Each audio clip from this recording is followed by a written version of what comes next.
And in fact, I believe it is true that it was a style, and there's representation of women removing one another's pubic hair by use of a flaming oil lamp, singeing the hair off. Ooh.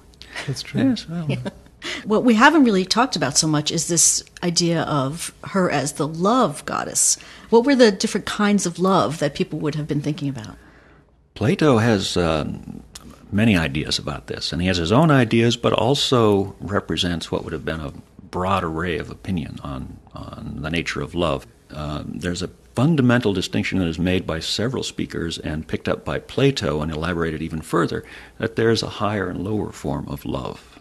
Well, I know. I mean, the term platonic love is something we hear all the time. Now, where does that really come from? Is that something Plato wrote about?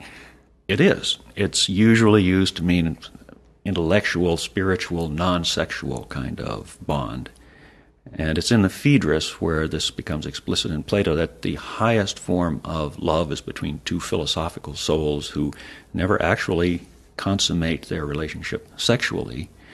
They have children, intellectual children, which they raise together in a lifetime of devotion to the intellect and reason. And so that's the highest form of life. In other dialogues, he addresses more directly the sexual dimension of Eros and Aphrodite. And there we'll make a distinction between people who are just out for sex versus the followers, the worshippers of the higher kind of Aphrodite.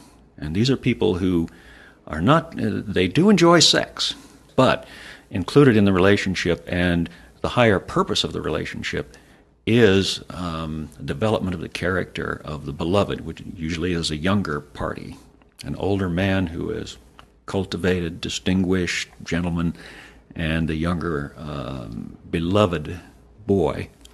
And the boy has promise and intelligence and is developed and nurtured by the older man within this relationship, which includes the boy giving sexual favors to the man and the man helping to educate the boy. And Socrates will pick up on the same idea and elaborate it further and say, well, in fact, there are many levels much higher than this, levels of beauty and of love. Now, there is a poet, I mean, we all have heard of Sappho. Does Sappho come into this? Was this kind of bisexuality and fluidity of sexual relationships more accepted then than perhaps today? I think it's more that it's a different construction altogether. I think that in the archaic and classical Greek world that many men have bisexual relationships, so they can be married on the one hand and then have homosexual relationships on the other, and that is part of a system that the society is actively encouraging.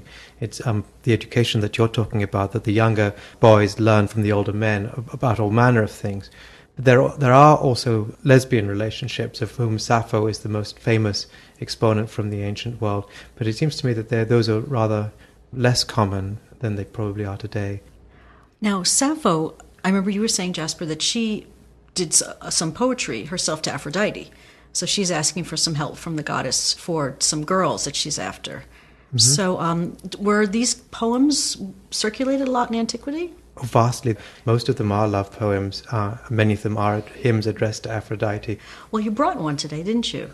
So we have it here, but Jasper, I'm not going to ask you to read it because you should not be speaking as Sappho. So Renee, even though you're a conservator, I thought maybe today you'd be willing to be Sappho. Could you just read this short bit for us? Sure.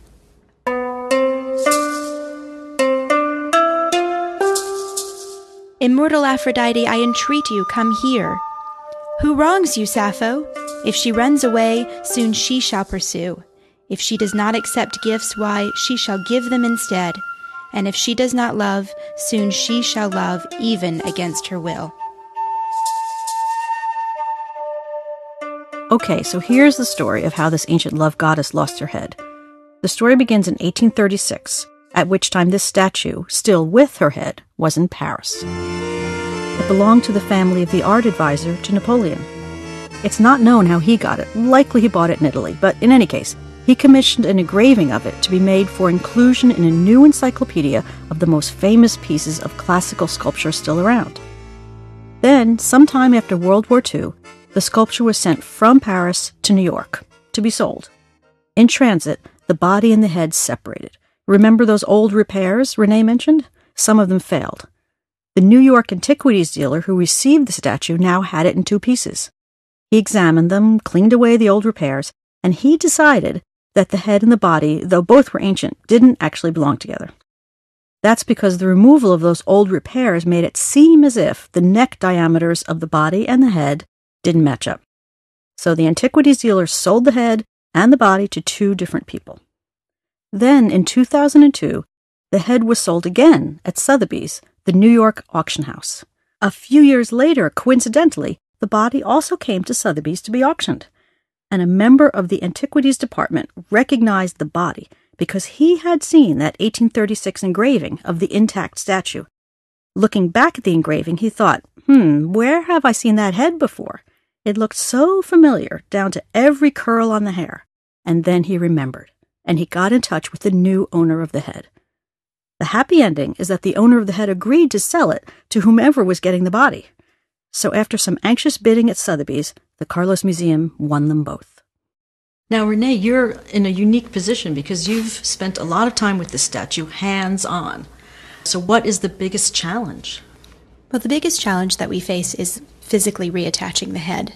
We now have an area of loss, which is completely gone to us, that comprises about 1/2 inch to 3/4 of an inch of width at her neck. And the result is that the head sits too low on the body if you join them directly, and so she looks kind of funny, and that the 2 diameters, that of the neck portion of the head and the neck portion of the body, don't actually line up.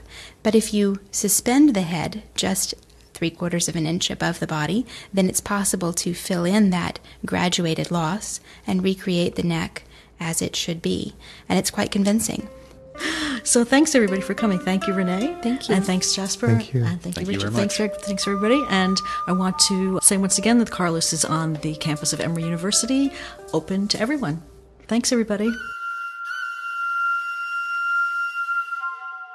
Oh, and before we sign off, just to mention that the translation of the Sappho poem is reproduced by permission of the publishers and the trustees of Loeb Classical Library from Greek Lyric, Volume 1, Loeb Classical Library, Volume 142, translated by David A. Campbell, page 53 to 55, Cambridge, Mass., Harvard University Press, copyright 1982 by President and Fellows of Harvard College. The Loeb Classical Library is a registered trademark of the President and Fellows of Harvard College.